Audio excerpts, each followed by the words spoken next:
Il violino per me significa poter esprimere nel modo migliore tutti quelli che sono i colori della musica, nel senso che penso che il violino sia lo strumento che si avvicina maggiormente alla voce umana e per questo noi con questo strumento possiamo veramente realizzare infiniti colori della musica, infinite tonalità di colore, come per un pittore avere a disposizione per dipingere tantissime possibilità di colori.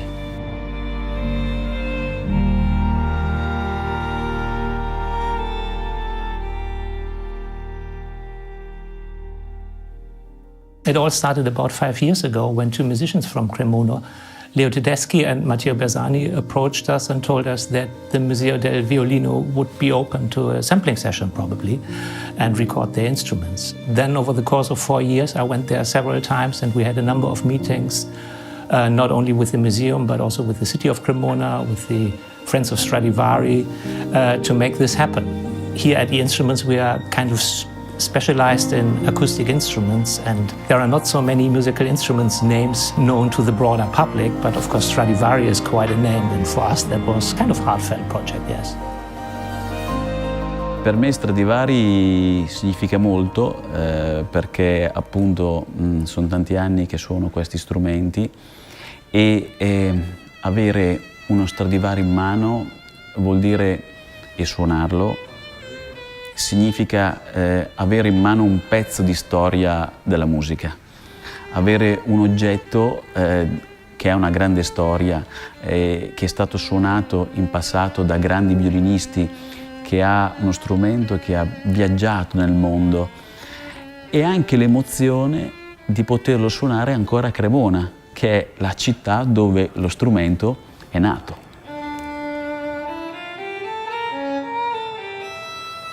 Cremona is really the heart of violin making, or the birthplace of all these instruments. Population 70,000, but still about 100 violin workshops there. So it's still a very vital part of the culture in Cremona.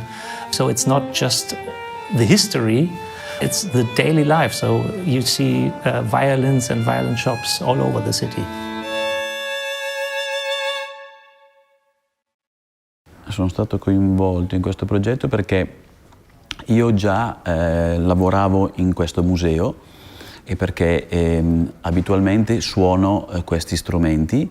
Questi strumenti io li suono per dei pubblici concerti, delle audizioni pubbliche che si tengono all'interno di questo museo, di questo auditorium dove realizzeremo questo progetto.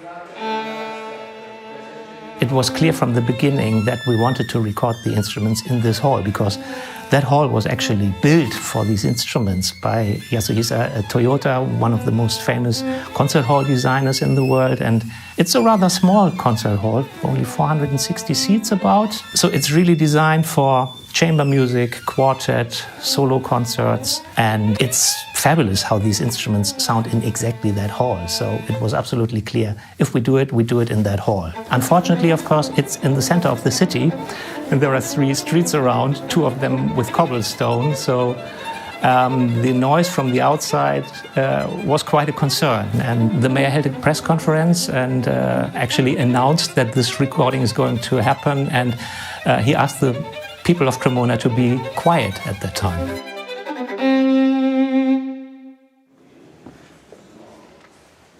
It was absolutely clear to us that it would be very difficult to recreate the sampling session at some point. So for us it was really important to capture basically every aspect of the performance there. So we did set up 32 microphones actually, and it took 3 days until we were happy with the sound. We felt, okay, now we get everything that we would need later on in the post-processing.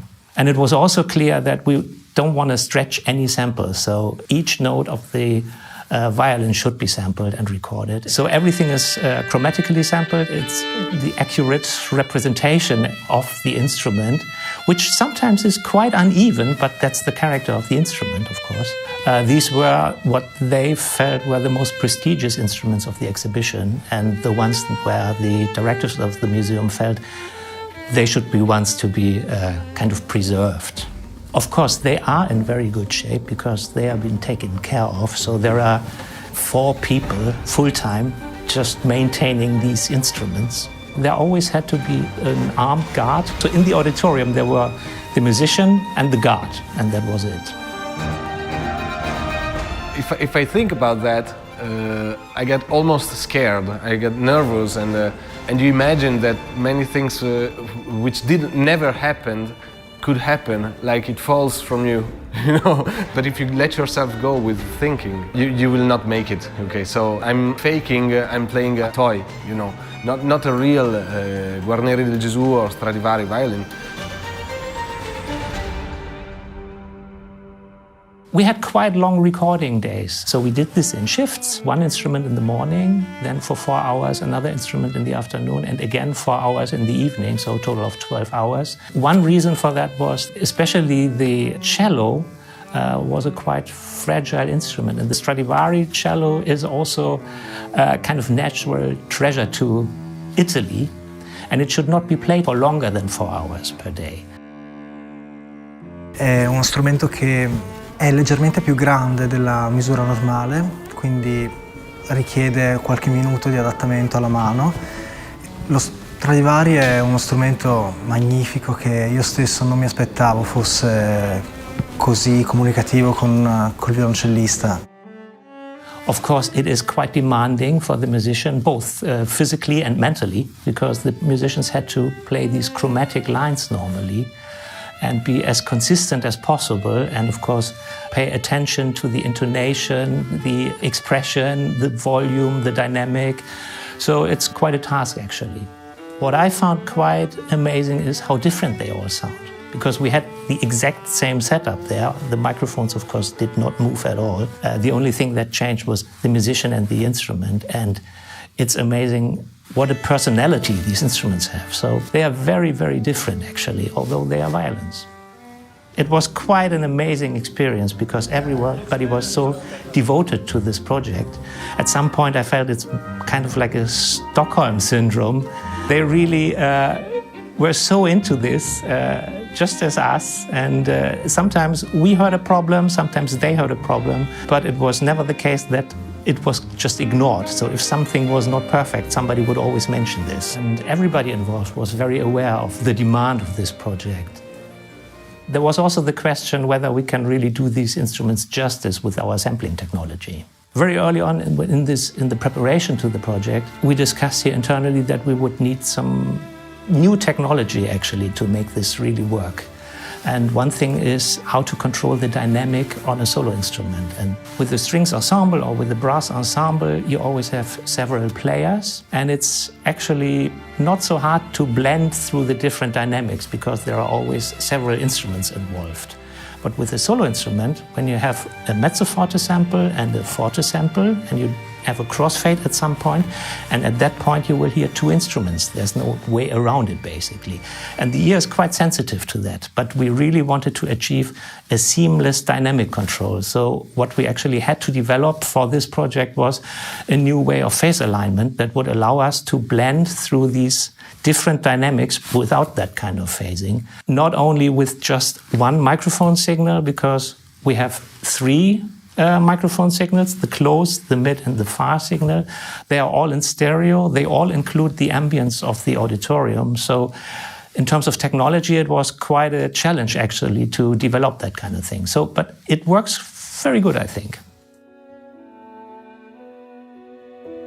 Vedo in questo progetto una grande responsabilità, perché il lavoro che noi stiamo facendo qui è un lavoro che è destinato al futuro. È un lavoro che avrà un carattere definitivo perché riusciremo a riprodurre il timbro, il suono, la voce di questi strumenti, e quello che noi facciamo rimarrà per sempre, e quindi c'è questa emozione, questa responsabilità di sapere che in tutto il mondo potranno avere a disposizione il suono di questi strumenti che sono fantastici, ma che però noi avremo suonato, e quindi la cosa mi emoziona.